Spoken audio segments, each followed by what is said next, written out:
a mother of two, disappeared mysteriously, she sending alarming messages to her family before she vanished. Police began investigating immediately, trying to understand conflicting information. However, the investigation took an unexpected turn, revealing a shocking story that would captivate the nation. Katie Kenyon was born in Burnley, a small town in Britain. She had two very close sisters. Even as a child, Katie was known for her kindness and generosity, always willing to help others. Later, she married and had two children, a son and a daughter. Sadly, her husband left, and although he occasionally visited the children, Katie raised them on her own. It was difficult, as her job as a social care worker didn't pay much, but Katie always made sure her children had everything they needed. On April 22, 2022, 33-year-old Katie followed her normal morning routine, preparing her children for school and sending them off. Later that day, around noon, Katie's mother received a strange text message from her. Katie stated she needed to get away for a while to clear her head. Her mother immediately tried calling her, but the call went directly to voicemail. The idea that she would abandon everything, especially her children, seemed completely out of character. Katie's mother contacted Katie's sister, Sarah Kenyon Holden. They rushed over to her house and noticed that her car was gone. Using a spare key, they let themselves inside and found all of Katie's belongings right where she'd left them, except for her phone and handbag. It just didn't add up. The idea that Katie had taken off somewhere, leaving behind almost everything she owned, felt completely wrong. Something was off. Soon after, Katie's children arrived home from school and shared something concerning. They had both received odd text messages, supposedly from their mother. In the texts, Katie stated she needed help to become a better mother and instructed them to contact their father to care for them during her absence. Upon reading these messages, Sarah immediately suspected they weren't written by her. Firstly, the tone was unlike Katie's usual way of speaking. More significantly, the word "while" was misspelled in both texts, which was highly unusual for Katie, as she never made such errors. Katie had mentioned Andrew Burfield, Katie's ex-boyfriend of several years, in messages to her children, saying he would care for them if their father couldn't. Sarah contacted Andrew. He told her he hadn't seen Katie since the previous day because he'd been at work. He stated that Katie texted him around 2 p.m. that day, informing him that she was leaving her car, keys, and bank card in his mailbox. Andrew claimed this was to repay the £6,000 she owed him for past anxiety treatment. However, Sarah completely disbelieved Andrew's account. Katie's son then mentioned that Andrew had contacted him on social media. Andrew's message stated that Katie had checked into a clinic and asked him to care for her dog until she returned. This struck Katie's mother and Sarah as odd. While they knew Katie and Andrew had a long, turbulent relationship, they believed it was over. Therefore, it seemed strange that Katie would inform Andrew of her plans while neglecting to tell her own mother or children. So, Sarah and her boyfriend decided to drive over to Andrew's place and investigate. The moment they pulled up, she spotted Katie's car parked outside. Inside, she could see Katie's purse and other personal belongings, which only heightened her suspicion. She knocked on Andrew's door, hoping to talk to him face to face, but he refused to open it and told them to leave. The whole thing felt incredibly off. Sarah didn't understand why Andrew seemed so uncooperative. Her boyfriend ended up threatening to kick the door down if he didn't let them in, but Andrew just called the police instead. A few minutes later, officers arrived and spoke with Katie's sister first. She laid everything out, how the family was worried sick, and how they didn't believe for a second that Katie would just vanish without saying a word to anyone. She also pointed out her sister's car still parked there with her stuff inside. After that, the police knocked on Andrew's door. He gave them the same story he told over the phone, that he'd been at work when Katie texted him about leaving her car, keys, and bank card, and said she was going to check herself into a clinic. He even let them search his house and his van, and they didn't find anything suspicious. So, the police left, but they did open a missing persons case. Just to cover all bases, they called around to a bunch of clinics, hoping maybe Katie really had checked herself in somewhere, but not a single one had seen her. The next morning, police began piecing together a timeline of Katie's disappearance. And naturally, all eyes were on Andrew's house, since that's where her car had been found. Detectives learned there was a surveillance camera nearby, so they pulled the footage from the previous couple of days. On April 21st, the day before Katie went missing, she was seen pulling up to Andrew's house. The footage showed her getting into his van, kissing him and smiling. Nothing seemed out of the ordinary. But the next morning, at 9:20 a.m., things took a very different turn. That was the day Andrew told police he'd been at work when Katie supposedly dropped off her car, but the footage showed otherwise. It clearly showed Katie arriving at his house, getting out of her car and climbing into the passenger seat of Andrew's van. And right there behind the wheel was Andrew himself. Police immediately checked traffic cameras along the direction the van had gone. This time, the van stopped at a McDonald's, then headed out toward the highway. The final footage showed Andrew turning onto a rural back road leading into a wooded area. After that, the van disappeared from view for nearly an hour, but then it popped up again. This time, though, there was only one person in the vehicle. So, now, a much darker picture was starting to form. Based on the footage, it looked like Andrew had driven Katie out to a wooded area and then left without her. The police pulled location data from Katie's phone on the day she went missing. The record showed that her phone disconnected from the tower near her house early that morning, then reconnected near Andrew's home. From there, the phone's path followed the exact route the van had taken. According to the location data, Katie's phone was still in the van as it headed back towards Andrew's place. The problem was Katie was no longer in the van.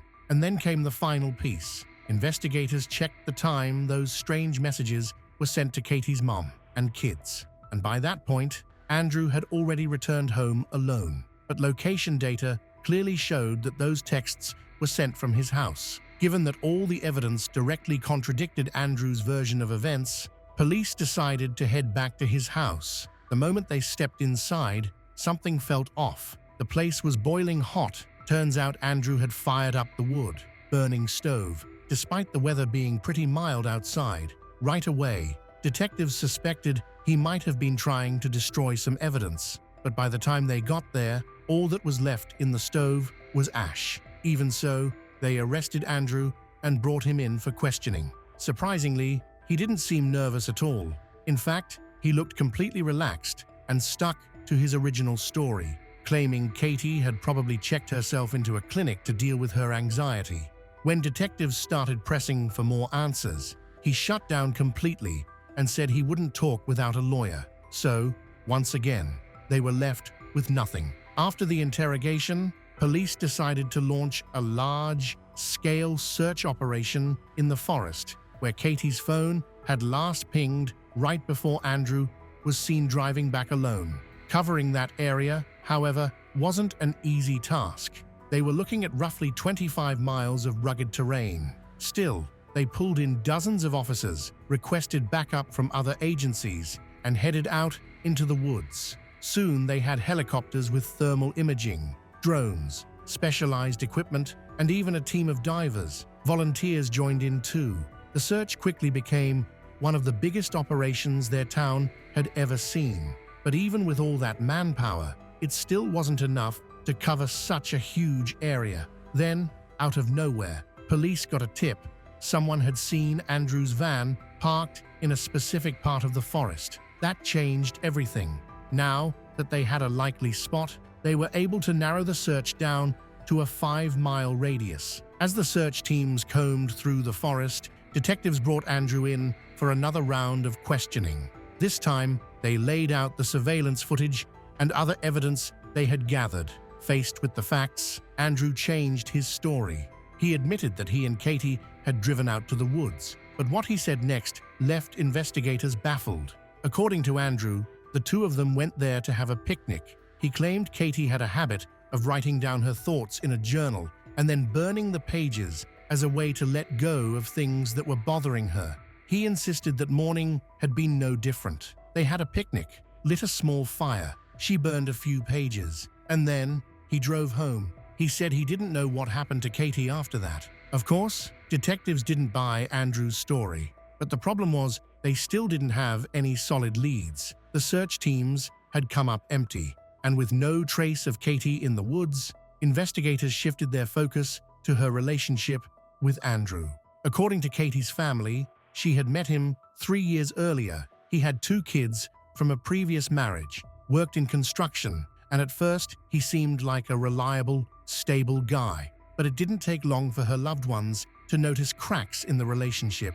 Andrew had a habit of trying to control Katie, telling her how to act, how to talk, even how to think. He also constantly brought up her anxiety, using it as a way to dismiss anything she said or did that he didn't like. And over time, that pressure only made her anxiety worse. Eventually, Andrew offered to pay for her treatment, and Katie agreed. But as time went on, things just kept getting worse. The fights became more frequent, more intense. Eventually, the relationship fell apart. For Katie, breaking up felt like a weight off her shoulders, but for Andrew, it was something he just couldn't accept.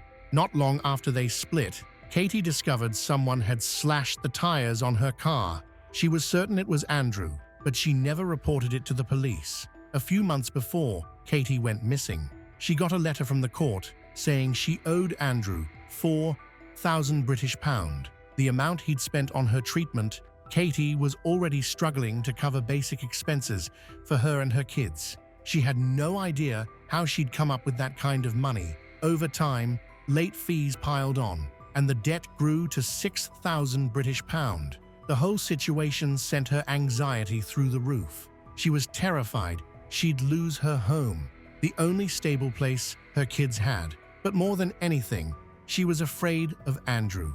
In one message to her mom, Katie said she was scared of him and genuinely believed he might hurt her. Still, just a month before she disappeared, Andrew reached out to her. He told her he regretted ever taking her to court. He promised to drop the case and even said he'd pay all the extra fees that had built up since the ruling. Andrew apologized for his anger, told her he wanted to change, and eventually Katie forgave him. Despite everything, they got back together. Still, detectives found something even more disturbing. Just one day after Andrew promised to fix everything with the court, he actually called the debt collectors and told them to go harder on Katie. He wanted them to push her even more.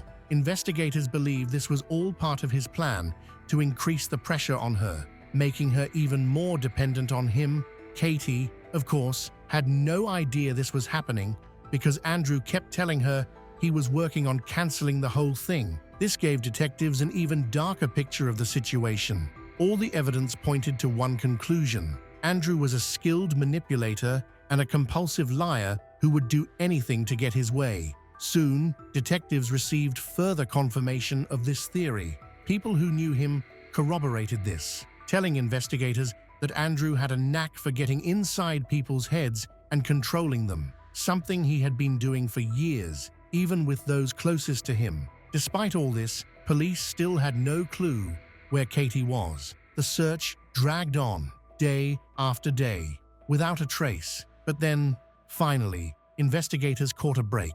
A local man came forward with a strange story. He said that the morning after Katie went missing, Andrew randomly showed up at his house. They were strangers, but Andrew approached him and asked a bizarre question. "Do you know when your bins were last emptied?" This immediately raised red flags. Officers rushed to the man's property and discovered that the trash bins hadn't been collected in several days. They started digging through the garbage, and inside one of the bags, they found something chilling: sandals stained with blood. A DNA test confirmed the blood was Katie's. At that point, detectives were certain of one thing: Katie was dead, and Andrew was officially charged with her murder. But a huge problem remained. They had no idea where her body was. Shortly after being formally charged, Andrew told detectives he wanted to talk. He changed his story yet again. This time, Andrew claimed he and Katie had gone to the woods that morning for a picnic. While sitting by a fire, Katie supposedly spotted a hatchet he'd used to chop wood and jokingly dared him to throw it at a soda can she was holding a few feet away, Andrew said he accepted the dare. But as he threw the hatchet, Katie suddenly leaned forward, and it struck her in the back of the head. Of course, detectives didn't believe a word of it. But this time, Andrew at least admitted the location of her body. He claimed that when Katie collapsed and died, he panicked. There was no cell service in that part of the forest, and he said he didn't have the strength to carry her back to the van. So, he decided to bury her there to prevent animals from getting to her body. He said he dug a shallow grave, placed Katie's body inside, and covered it with leaves and branches, marking the spot by tying a plastic bag to a stick, planning to return later. He also admitted to burning Katie's phone and some of her other belongings in his fireplace, then scooping up the charred remains and dumping them in a trash bin somewhere around town. After speaking with Andrew, police returned to his house, hoping to uncover new evidence. This time, forensic experts managed to find traces of Katie's blood inside his washing machine. Meanwhile, the search for Katie's body continued. Investigators focused on locating the stick with the plastic bag Andrew claimed he'd used to mark the burial site. But even with that clue, search teams couldn't find the exact spot. While the search was underway, detectives uncovered something else. After investigating Andrew's online activity, they found that he'd been communicating with numerous women on various dating sites, flirting with practically anyone who responded. He'd even been seeing at least one woman in person. According to their conversations, Andrew had told her he owned multiple properties across the country. They were even discussing moving to Scotland together and buying a house. But that wasn't the most significant discovery. As they continued examining his phone, investigators discovered something that changed everything. Based on Jeep's data, the day before Katie vanished, Andrew had stopped by his parents' house, then turned off his phone for about an hour and a half. During that time, his van was captured on several surveillance cameras heading toward the woods. After speaking to Andrew's parents, police learned that the morning before Katie went missing, he'd borrowed a shovel. That's when it clicked. Andrew had likely gone to the woods that day to dig her grave in advance. The next day, after killing Katie and using her phone to message her kids and family, Andrew also texted his other girlfriend using his own phone, telling her that something had come up with his kids and that he'd have to cancel their date. But there was more. In the Notes app on his phone, investigators found something even more disturbing: drafts of the exact same messages he'd sent to Katie's children and mother. Digital forensics showed that he'd been editing those drafts over several weeks, tweaking them repeatedly to match Katie's writing style so no one would suspect anything. Most tellingly, the word "while" was misspelled in the exact same way it appeared in the final messages.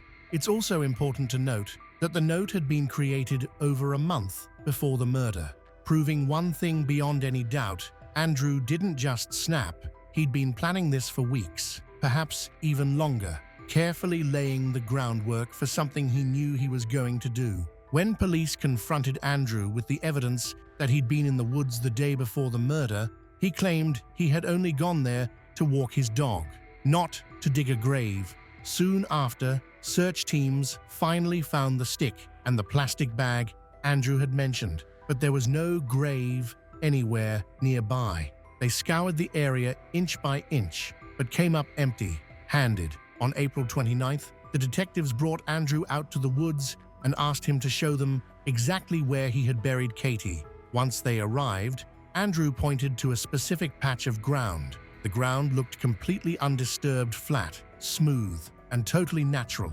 There were no signs of digging, no shifted soil, nothing out of place. It had been concealed so well that officers later admitted they would never have found it without Andrew's help. As soon as the forensic team began digging, they found Katie. But what they uncovered next was unexpected. Andrew had somehow managed to bury her beneath a web of tree roots growing deep underground. Later, a geology expert explained the complexity of the grave. According to him, it would have taken hours to dig something like that, meaning Andrew had clearly come back more than once. The expert also pointed out that Andrew had separated the soil by layers, then buried them back in the correct order, which explained why the grave looked so untouched. That level of planning was chilling. Katie's body was handed over to forensic examiners. Immediately, Andrew's story about the Coke can and the axe throw fell apart. Katie had died from blows to the head with a hatchet, not just 1 or 2, but 12 times. By that point, there was no doubt in the detectives' minds. This wasn't an accident. This was cold, calculated, and premeditated murder. With all of that evidence, the prosecution began preparing for trial. The case against Andrew was overwhelming, more than enough to secure a conviction. But one thing remained unclear: the motive. Investigators believed Andrew was fueled by bitterness and resentment. Katie had broken up with him months earlier, and it seemed his ego couldn't handle the rejection. That bruised pride, they believed, turned into hatred and ultimately led him to kill her. The trial began in November 2022, and at first, Andrew pleaded not guilty. But just 3 days in, he suddenly changed course. Out of nowhere, he reversed his plea and admitted to the murder. Unfortunately for Katie's family, he didn't offer any new details. He simply accepted responsibility, but it was still enough. In the end, the court sentenced Andrew Burfield to life in prison with the possibility of parole after 32 years, calling him a deeply dangerous individual. The case was officially closed. In some countries, strict control is a deeply ingrained part of the culture and customs. This can conflict with the values commonly held in Western societies. Even after moving to a new country, some people find it hard to adjust to greater personal freedoms. Holding too tightly to these traditional beliefs can sometimes lead to serious problems. Aziz Yazdanpana was born in Iran on May 29, 1955. Even as a young man, he was known for being strict and tough, yet those close to him also saw his softer side. His stern father instilled in him a deep respect for family, a sense of duty, and a strong sense of responsibility, values that Aziz strived to uphold. He was devoted to his family and longed to have one of his own. In his youth in Iran, he met the love of his life, Nasrin Rahmati, who was born on February 4, 1956. After dating for a while, they married, marking a new chapter in both their lives. Together, they decided to make a radical change and start anew in the United States of America. They successfully immigrated and settled in Grapevine, Texas, a small, pleasant town. Later, Nasrin's sister and her husband joined them in the U.S. There, the family continued to build their lives, raising 2 children. At the time of the events in question, their daughter, Nona Yazdanpana, was 19, and their son, Ali Yazdanpana, was 14. Upon arriving in the U.S., Nasrin became a homemaker, dedicating her time to raising their children and managing the household. This was the traditional family structure common in Iran. Aziz was the breadwinner, focusing on a career in real estate. Initially, they had enough money, but with the addition of new family members, their circumstances changed, and they had to become more frugal. Although Aziz didn't outwardly appear strict and authoritarian, this became apparent to those who knew them well. This dynamic reflected the cultural influence of their upbringing. To the outside world, they seemed like a typical family pursuing the American dream. However, Nasrin couldn't help but notice the greater freedoms afforded to women in America compared to Iran. She desired more independence, but Aziz staunchly opposed it, clinging to traditional gender roles. Beneath the facade of an ideal family, problems began to mount. Soon, Aziz faced a series of setbacks. They had purchased a large family home, and as the children grew, their expenses increased. Furthermore, Aziz's ambitions exceeded their financial means, and he struggled to achieve the level of income he desired. Nasrin offered support, but Aziz grew increasingly discontented.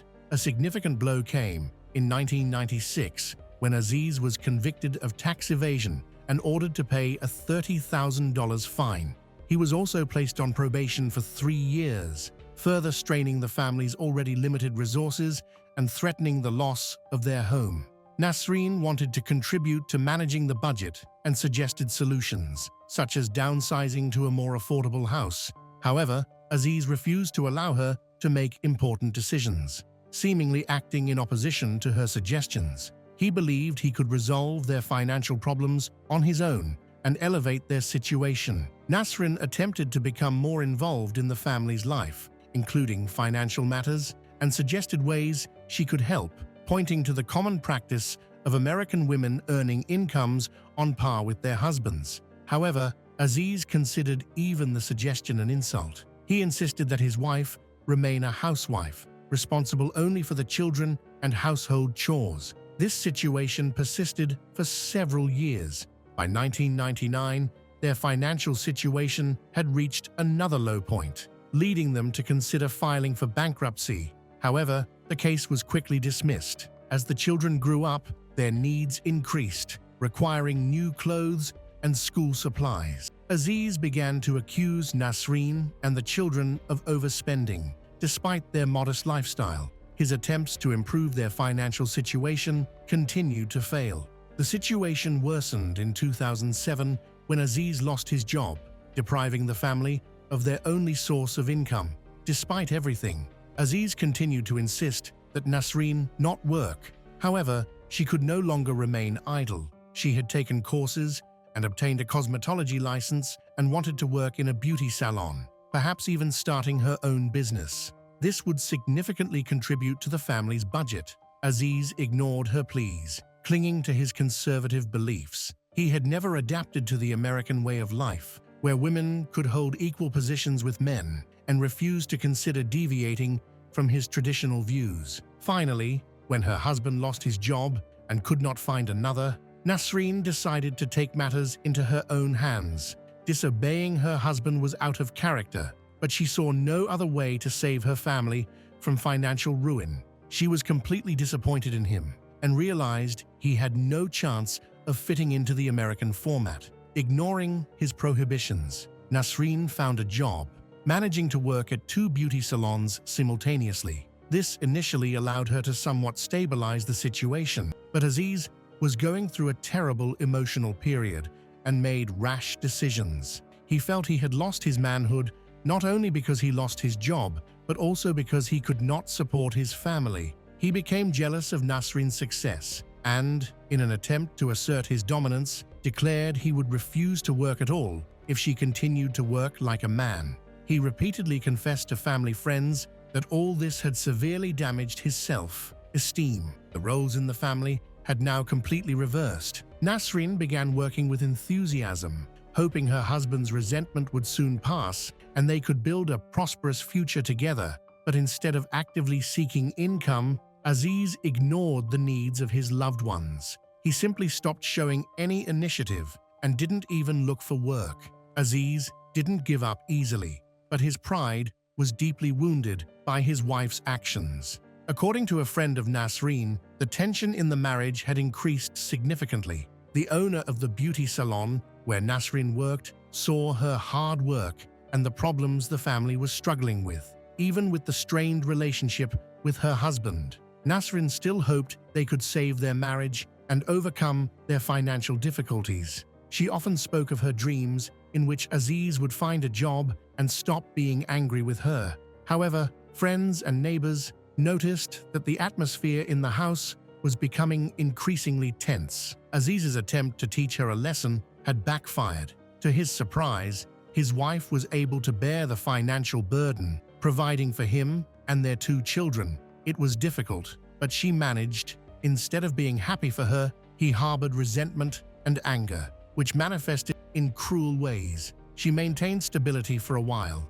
However, once the children grew up, their needs increased again, and their daughter needed money for her education, putting a strain on their finances. Aziz continued to mock her. He was so determined to teach his wife a lesson that he didn't understand the consequences of his actions. Even the children began to get angry with him. Nona and Ali were old enough to see and understand what was happening.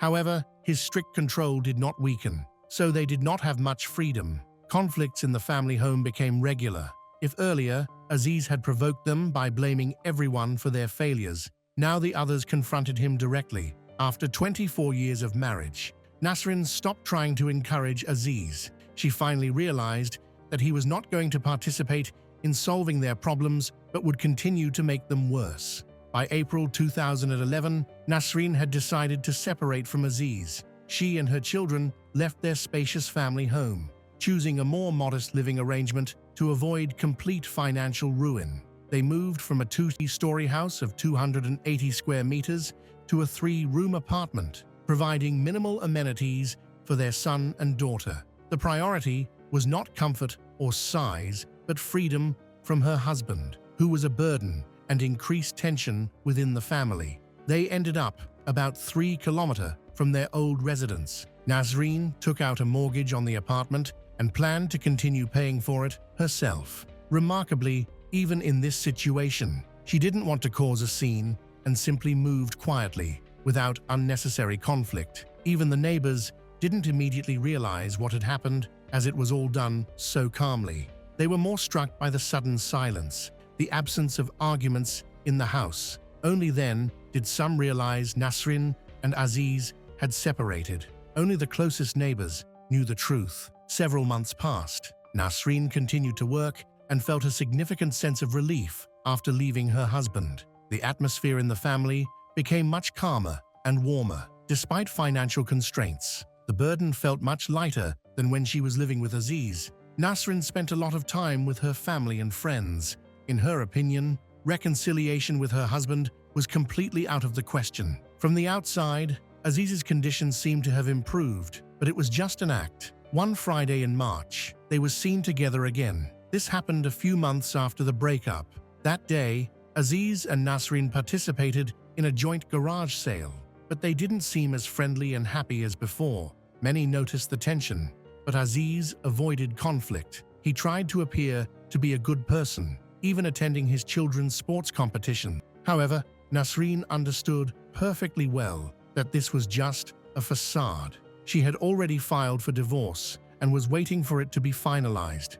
Everyone thought that the separation was beneficial for Nasreen. Nasreen continued to work hard, and her daughter, Nona, contributed to the family income.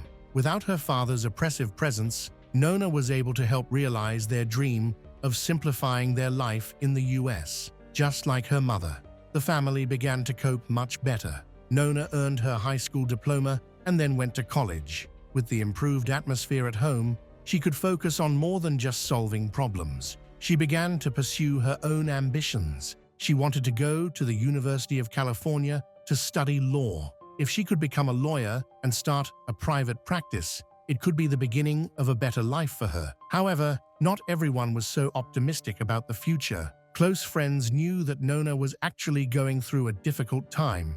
Behind the facade of progress and apparent resilience, there was a deep inner struggle. Back in August 2011, she confessed to her best friends that she was dealing with some serious issues that were only getting worse. However, no one could get her to reveal any details. For Aziz, the situation continued to deteriorate. He tried in every way to demonstrate that he was ready to continue the relationship, but Nasreen and the children were indifferent. During their separation, Nasreen only became more convinced that she was moving in the right direction and that life would be easier, more comfortable, alone.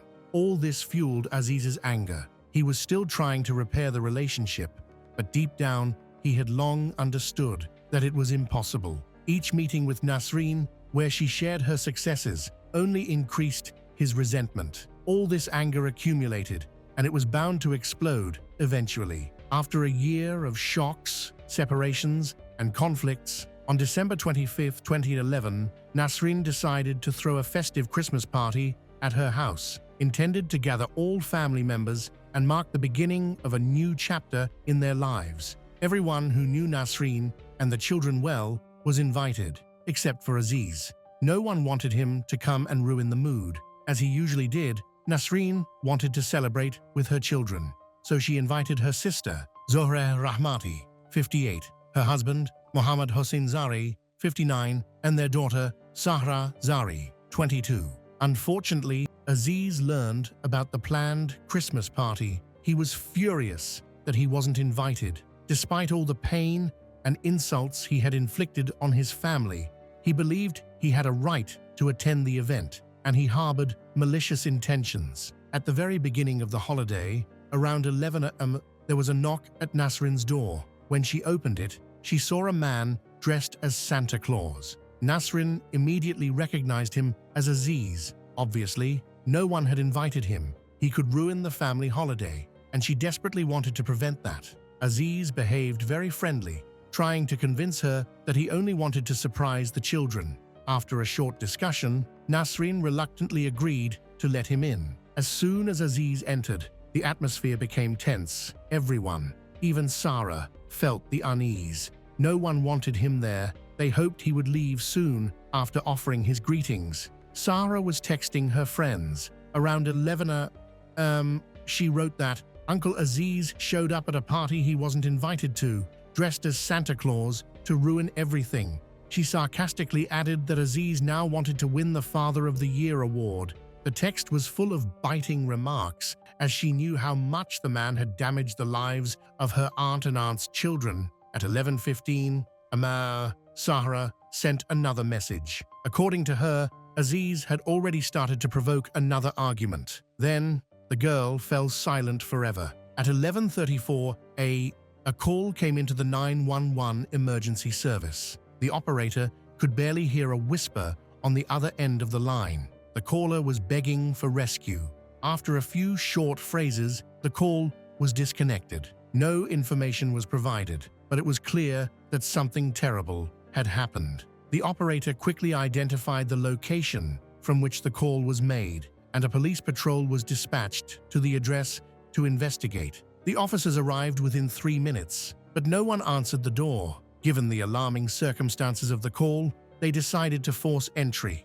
Inside, the officers found a horrifying scene: a festive table laden with food and drink, unopened gifts, and the bodies of 7 people. None had survived. The victims were identified as 55-year-old Nasrin, 56-year-old Aziz. Their children, 19-year-old Nona and 14-year-old Ali. Nasrin's sister, 58-year-old Zoreh. Her husband, 59-year-old Muhammad, and their daughter, 22-year-old Sarah. The entire family, along with their guests, had been shot. The television was on, and one of the victims was still dressed in pajamas. The children and teenagers had been shot in the head. Muhammad had sustained the most gunshot wounds, including shots to the head, chest, and stomach, suggesting he had tried to escape.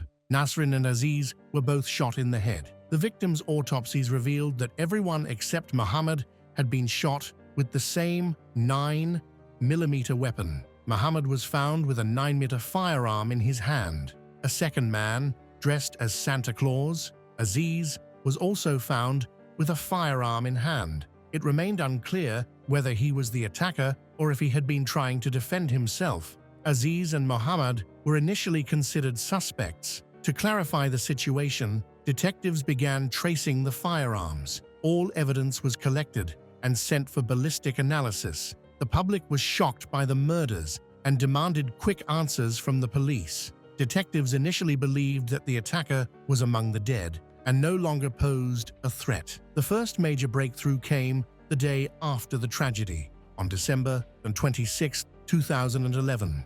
The 9mm pistol was traced back to a 1996 purchase registered to Aziz. Ballistic analysis confirmed that it was used to kill 5 of the victims. Significant gunpowder residue was found on Aziz's hands, indicating he had fired the weapon extensively. Minimal gunpowder residue was found on Muhammad's hands, suggesting he had not fired a weapon actively. Experts suggested he may have only fired once. The investigation was further aided by interviews with neighbors and a review of surveillance footage in the area. The footage showed that after the man dressed as Santa Claus entered the house, no one left. It appeared that Aziz had tried to cover his tracks. After shooting his relatives, he attempted to frame Muhammad by placing the 9mm pistol in his hand after his death. The weapon had been carefully cleaned and all fingerprints removed. There wasn't even a trace of Muhammad's fingerprints on the gun, which was impossible. Aziz fired 2 shots from a .40 caliber pistol. The first struck Muhammad, and the second he directed into his own head.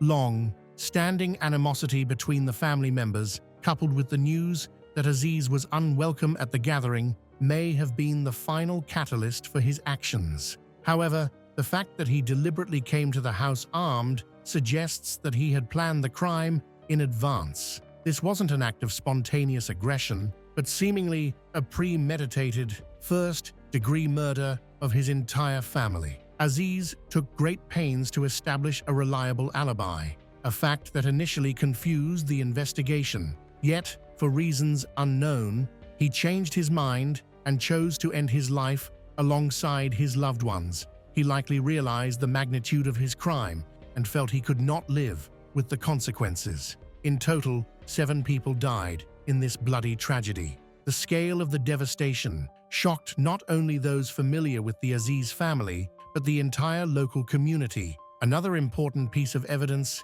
is mobile phone data of Sarah. Detectives became interested in messages she had sent to her friends.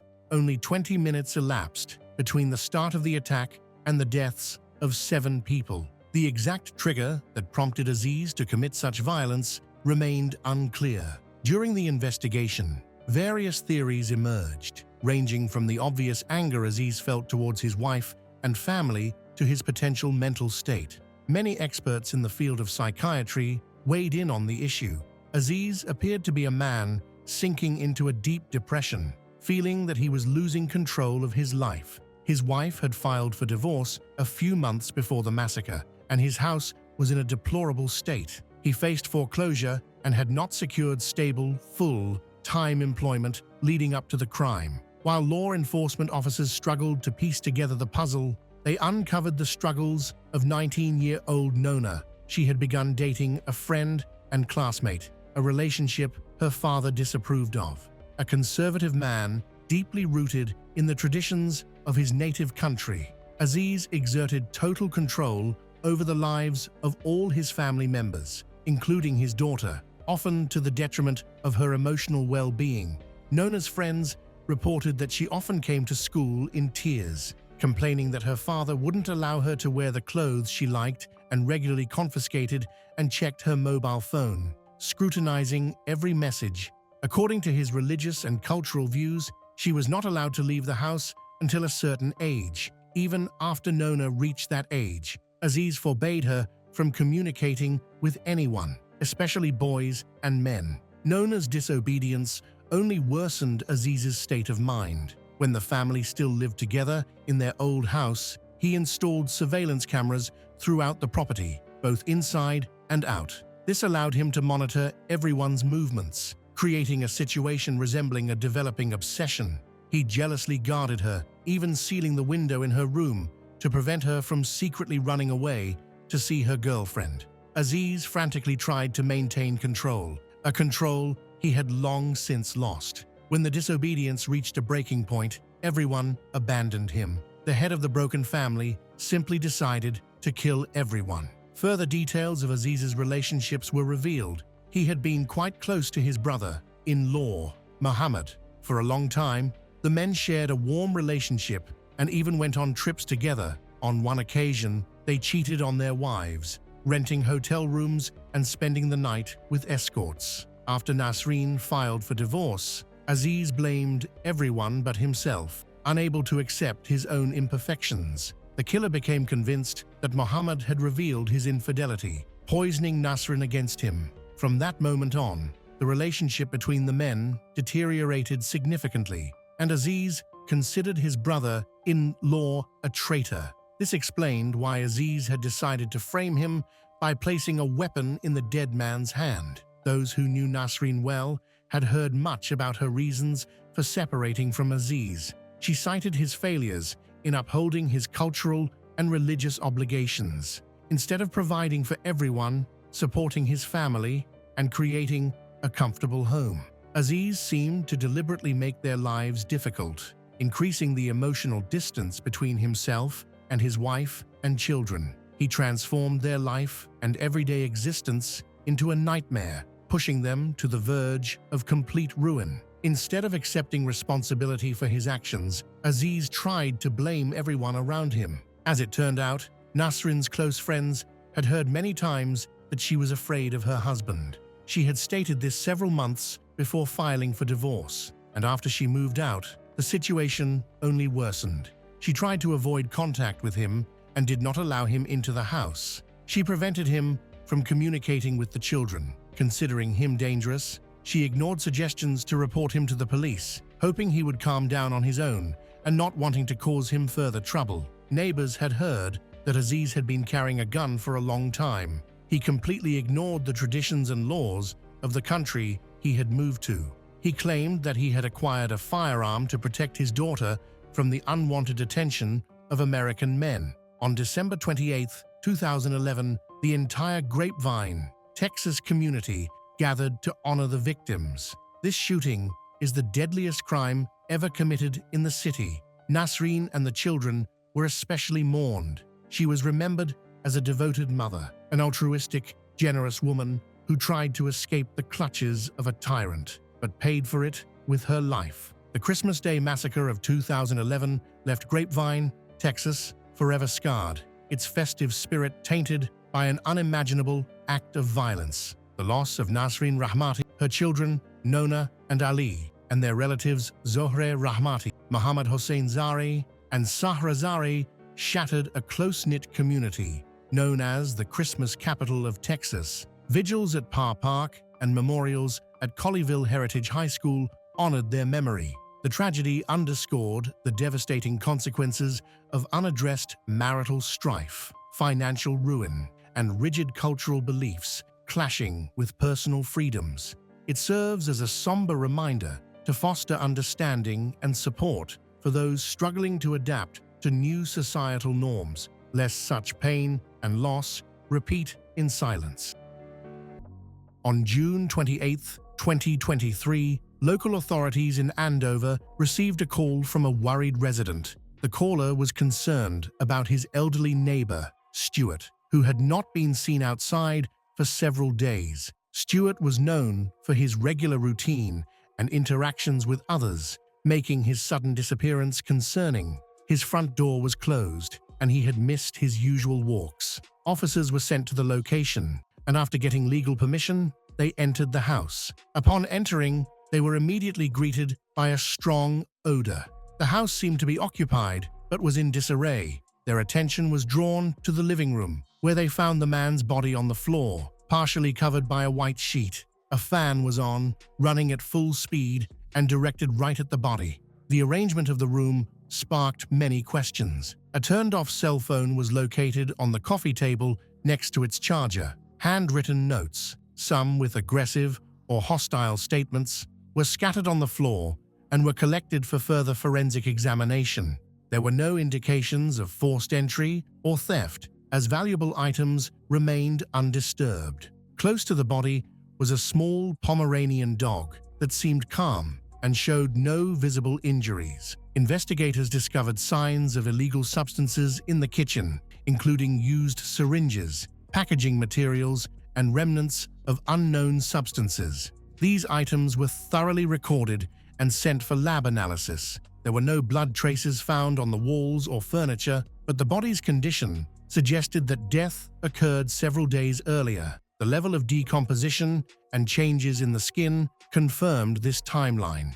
Additionally, the body's position and markings on the arms indicated a possible attempt at self-defense. Right from the beginning, it was clear that this was not a natural death. Several factors raised serious concerns: the position of the body, the state of the room, the running fan, the notes, and the dog left alone. As a result, the authorities began a comprehensive investigation. The investigation quickly established that the body found was that of Stuart Crocker, a 62-year-old man who was found dead in his small home, which he had owned for many years. He was a retired British Army veteran receiving a military pension.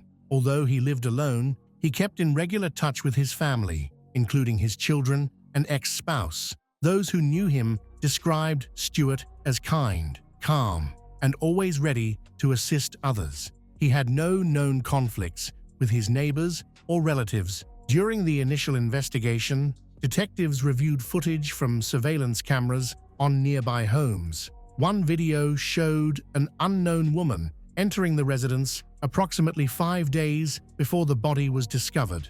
After her departure, there were no recordings of anyone else entering the home. Interviews later showed that a few weeks before his death, Stewart had permitted a woman to stay with him. His family did not know the details about how she came to be there. He had only briefly mentioned that he was helping out an acquaintance who had no place to stay. None of his relatives remembered her name, and there was no further information available. According to his ex-wife, Stewart referred to this situation as providing temporary help to someone in need, but he did not explain their relationship further. Neighbors reported seeing a young woman at the house, frequently with a dog, smoking on the porch. They mentioned an increase in noise, including occasional shouting, but no specific aggressive incidents were observed. Her behavior appeared odd. She often arrived and left at irregular hours, came back with shopping bags, talked on the phone a lot, and sometimes filmed herself. During the investigation of the cell phone found at the scene, detectives discovered an active TikTok account belonging to the woman who had been living with Stewart Crocker in the weeks before his death. The account named Winter contained numerous videos posted throughout June 2023, some of which were uploaded after the estimated date of Crocker's death and were clearly recorded in the room where his body would later be found. In one video, Winter spoke directly to her viewers, introduced herself, and mentioned that she was taking a break from posting. With a casual smile, she concluded her message by saying she has been a bad girl, appearing carefree as if nothing serious had occurred. In a separate video, she expressed that she felt hungry and mentioned she was going out to buy groceries. The setting matched the area where Crocker's body was discovered. Location data and footage from neighborhood security cameras confirmed that she did leave the house after recording the video. She went to a nearby grocery store where she bought food and a leash for her small dog. A witness at the store observed her talking to a man she seemed to know. During their conversation, she claimed she would soon be famous, saying, "People are going to hear about me." She appeared calm and relaxed, showing no signs of panic or any intention to escape. On social media, Winter often shared her love for a small Pomeranian named Oblivion. The dog regularly appeared in her videos and captions. She mentioned that she loved the dog more than people, referring to it as the only one you can trust. Videos featuring the dog continued to be shared even after Crocker's death, suggesting that she may have stayed in the home for several days after the incident. Her phone not only contained videos, but also several messages, including drafts of letters to a man named Edward Jones, 44. In these messages, she detailed the incident and took full responsibility for Crocker's death, mentioning that she stayed near the body while writing. She also expressed her intention to write a book about her experience, believing it would bring her fame and money. The messages convey a boastful tone, with no indication of remorse or mention of self-defense. The investigation also included video clips showing Winter trying to provoke Crocker into a conversation by asking unrelated questions to elicit specific responses. In the videos, Crocker appeared confused and did not show any aggression, frequently stating that he didn't understand what was happening. None of the footage revealed any hostile behavior from him. Investigators created an initial understanding of the events based on the evidence they gathered. Following Crocker's death, Winter continued to reside in his home, using his belongings without hesitation and posting about it online. Winter Swan Miller was born on November 13, 1986. Her mother worked diligently to support them, aiming to create a stable and calm home despite financial challenges. Winter later reflected positively on this time, noting that her mother was her primary source of support and her closest companion. Her father was not present in her life until she was about 7 years old. He re-entered her life unexpectedly. He lived in Cornwall, far from her home, but started taking her during school breaks. Unfortunately, instead of being caring, these visits caused her emotional distress. He often made hurtful comments, criticizing her appearance and expressing disappointment in her. These negative remarks damaged her self-esteem and made her feel rejected, insecure from an early age. To gain her father's approval, Winter tried changing her appearance, thinking it would make him accept her. However, he remained indifferent. At school, she faced bullying, social pressure, and loneliness. During this time, her emotional struggles became evident as she withdrew from social interactions, lost interest in school, and started skipping classes. Instead of helping her, her father made things worse by promoting aggressive behavior, escalating conflicts, and reinforcing negative beliefs. The most concerning incident happened when he took her away without her mother's permission. For almost 5 months, no one knew where she was. When Winter came back, she was in very poor condition, both physically and emotionally. She later spoke about having experiences during that time that were clearly wrong and have left her with lasting emotional wounds. From her perspective, her father's behavior indicated troubling intentions that were far from what a caring parent would show. Although these allegations were never officially recorded, the psychological effects were clear. After she was reunited with her mother, she lost all contact with her father, but the harm had already been done. Winter did not get the support she needed from social services or educational systems. Due to her experiences, she developed a deep mistrust of others, a persistent feeling of danger, and a defensive attitude, even in safe situations. By her teenage years, these patterns of emotional detachment, avoidance, and instability had become firmly established. At school, Winter was considered a troubled teenager. However, her behavior was not due to aggression, but rather a profound lack of emotional safety. The traumas she experienced were never adequately addressed, leading to instability that went unnoticed at the time. By the age of 15, Winter had entirely withdrawn from the formal education system. After numerous absences and worsening conflicts at school, she decided to stop her studies altogether. Although her mother attempted to support her education through home tutoring, outside influences had already eclipsed their efforts. Winter found herself surrounded by banned substance, inappropriate behavior, and relationships with much older individuals. At 14, she became involved with a man in his mid-20s who was over a decade older than her. This relationship had a clear power imbalance. He manipulated her psychologically, controlling her daily choices and appearance. He often made demeaning comments, highlighting her flaws, making her feel inadequate. Instead of support, she experienced constant criticism and emotional isolation. To manage her rising internal stress, Winter increasingly turned to banned substance. What started as casual use quickly escalated into a regular habit and eventually addiction. Her efforts to quit often resulted in setbacks, making it harder for her to navigate daily life and maintain emotional stability. During this period, Winter also began changing partners frequently. These relationships became more about transactions such as housing, financial assistance, or using banned substance together than genuine emotional connections. This pattern created a cycle of instability that she couldn't break free from. In 2009, at the age of 23, Winter was involved in a legal case after being charged with causing bodily harm.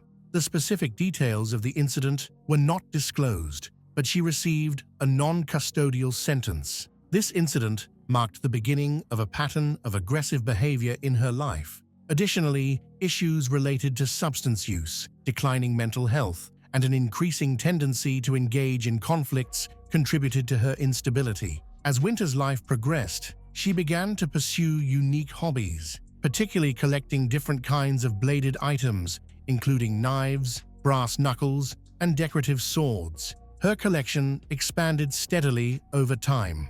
The way she showcased these items in her home and frequently referenced them in her writing indicated that her interest went beyond mere aesthetics. They appeared to represent a desire for control and a psychological defense mechanism. Given her overall behavior, this hobby raised alarms among the few individuals who remained in contact with her. During this time, Winter's mental health was quite unstable.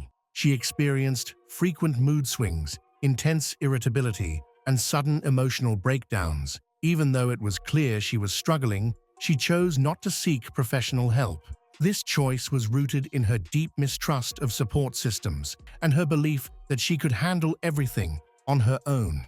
While this showed her desire to stay in control, it also meant she missed out on important support that could have helped her. As Winter approached a new chapter in her life, she found herself in a vulnerable state. She struggled with unstable relationships, frequent substance use, legal issues, and growing feelings of isolation and inner conflict. About a year after her first legal troubles, Winter experienced a brief period of stability in her life, which coincided with the start of her relationship with a woman. Friends noted that this was the first time Winter had a long-term, stable partnership.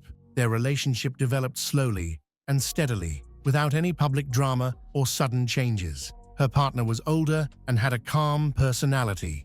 Importantly, she did not try to control Winter. For the first time, Winter felt emotionally safe and truly accepted. With her newfound stability, Winter started to explore different career options. She began by working as a veterinary assistant and later moved into pet care. As time went on, she honed her grooming skills and began providing dog grooming services. Although the work wasn't consistent, it gave her a sense of purpose and some financial independence. During this period, Winter adopted her own dog, a Pomeranian named Oblivion.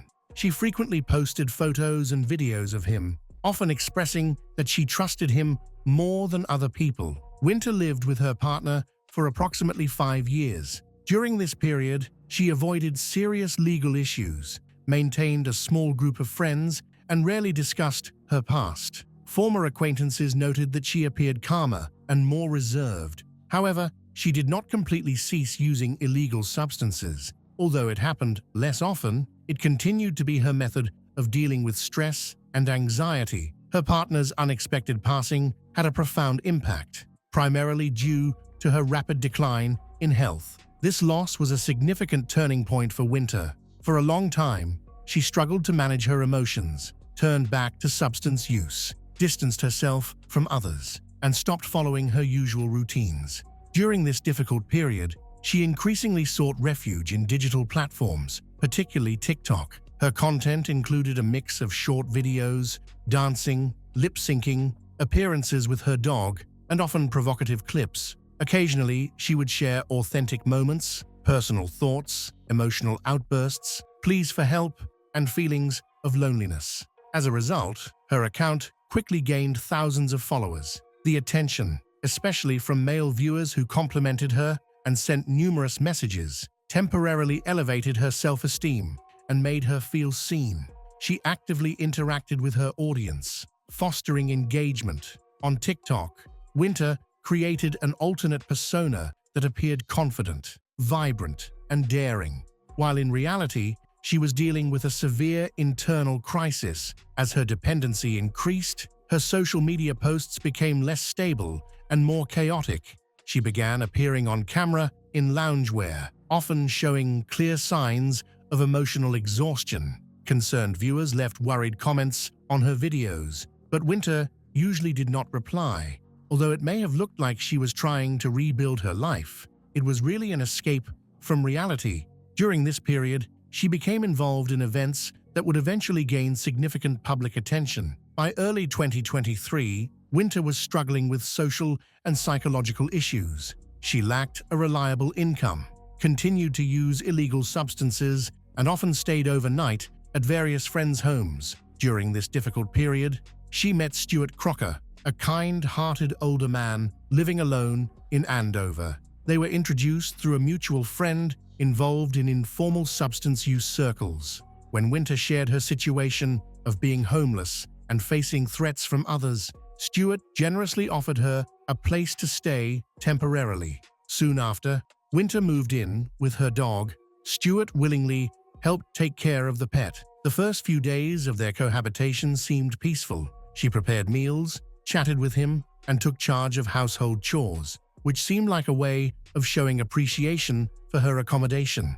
However, things soon changed. Winter began to involve herself in aspects of Stuart's life that went far beyond their original agreement. At the same time, Stuart's communication with his family started to fade. His sons and ex-wife became increasingly worried as they noticed his spending was rising and his regular contact had almost ceased. When they voiced their concerns, Stewart simply said he was helping someone in need and dismissed their criticism. Attempts by his family to talk to him directly were often blocked by Winter. Over time, Winter began managing Stewart's finances and personal matters. She took care of paperwork for his benefits, used his bank cards, and made purchases, many of which were for her own needs.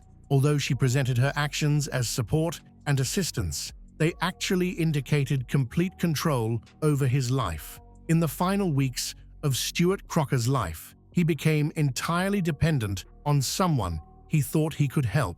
During this time, there is no evidence of him showing aggressive behavior or making threats. On June 23, 2023, a significant incident occurred at Stewart Crocker's home. The dispute began between Stewart and Winter when she accused him of giving her dog away to strangers, a claim that turned out to be false since the dog was later found unharmed at home.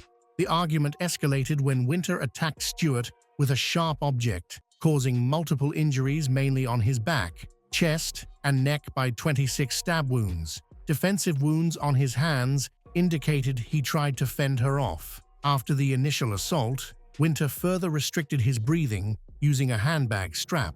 The cause of death was identified as a combination of blood loss and mechanical asphyxiation. After the incident, Winter stayed at the scene. She covered Stewart's body with a white sheet, turned on the TV and a fan to direct air at the area, and remained in the house for several more days. On the same day, Winter invited a new friend into the house, even with Stewart's body present. They reportedly used illegal substances together and recorded videos. The next day, they left town and went to Birmingham, where they stayed hidden for 5 days. Winter Swan, Miller 37, was arrested on June 30th without any resistance. The man who was with her at the time of her arrest had no involvement in the crime.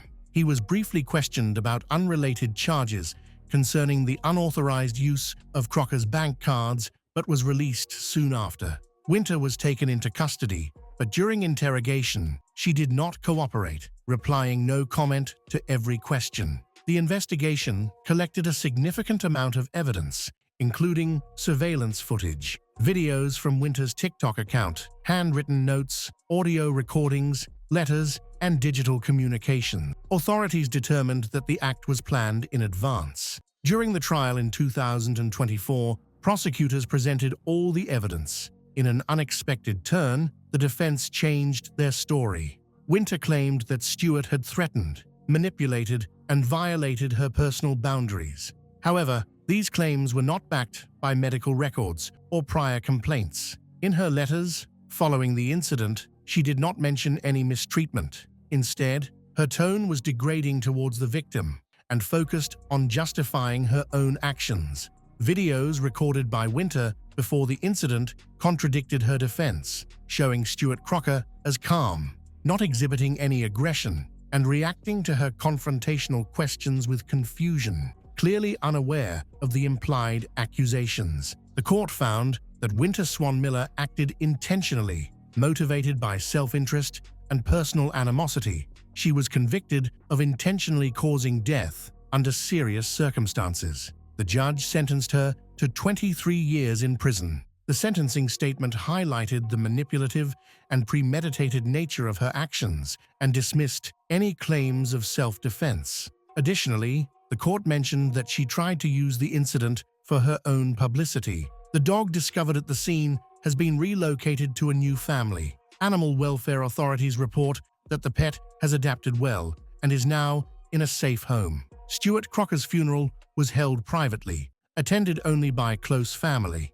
During the service, his sons and ex-wife shared heartfelt memories, describing him as kind, generous, and always eager to assist others. They highlighted how his trusting nature ultimately contributed to the tragic event. The case gained significant public interest, especially because of the dramatic social media posts, the lack of remorse shown, and the deliberate nature of the crime.